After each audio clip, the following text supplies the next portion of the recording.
Okay, let's unpack this. When you think about learning Sanskrit, usually, the reasons that pop up are pretty standard, right? Yeah, like its history, maybe religious texts, or how it connects to lots of other languages in India. Exactly. And look, the sources we dove into do mention some of that. There's talk about its influence. Even some NASA research gets a nod. But what these sources really focus on, and what we want to pull out for you today, is something different.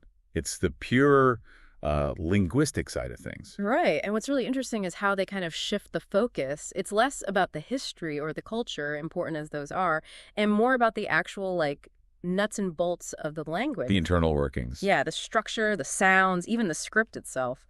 And the surprising idea is that just engaging with those features might offer some unique cognitive pluses. So our mission is basically to tease out those less common insights for you. Precisely. Yeah. Extracting those nuggets. Okay, so one of the first things that really jumps out is how these sources describe Sanskrit's basic design. They talk about its impeccable structure.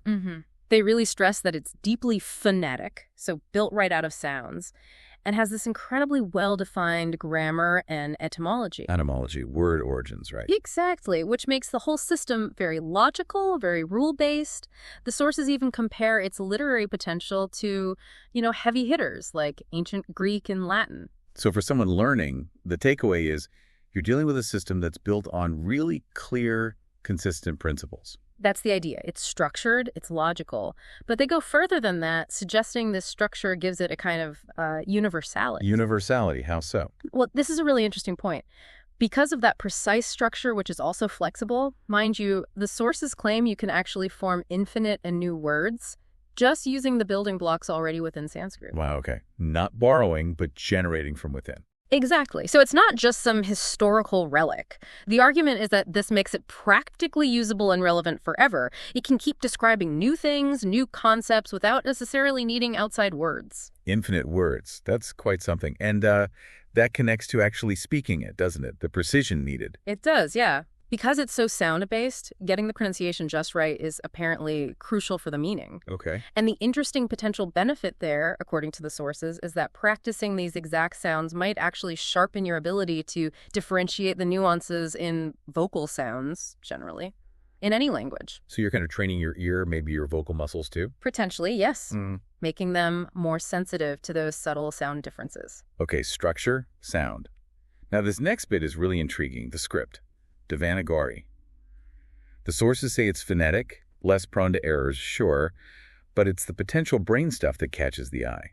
Right. This raises a really fascinating question about how different writing systems might interact with our brains. In Devanagari, you've got consonants going left to right, pretty standard. But the vowels, they can be written sort of spatially above, below, before, after the consonant symbol, even though you say them after the consonant sound. Okay. So visually complex. A bit, yeah. And the claim, citing some studies, is that processing this specific spatial layout might require bilateral activation participation from both left and right hemispheres of the brain. Bilateral? Both sides working together just to read it. That's the suggestion. So maybe just the act of reading could be engaging both the analytical left brain and the more spatial right brain in a way that, say, purely linear scripts might not. Okay, that's reading.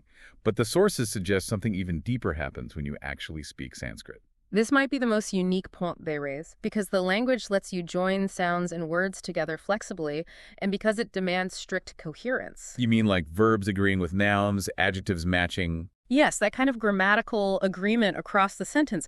Because of that, the sources say you're almost forced to think before uttering a sentence. You have to sort of map it out first. You can't just wing it word by word. Apparently not as easily. The idea is this requires quick coordination within the brain and shifts you away from just thinking by words sequentially. Towards what then? Towards thinking in terms of overall meaning first. You grasp the whole concept, the whole message you want to convey before you start constructing the actual sentence. Like building the blueprint before laying the bricks. Kind of, yeah. They even make a comparison to the alien language in the movie Arrival, where meaning isn't linear. Now, that's obviously a bit fanciful. That's cinematic analogy. Right.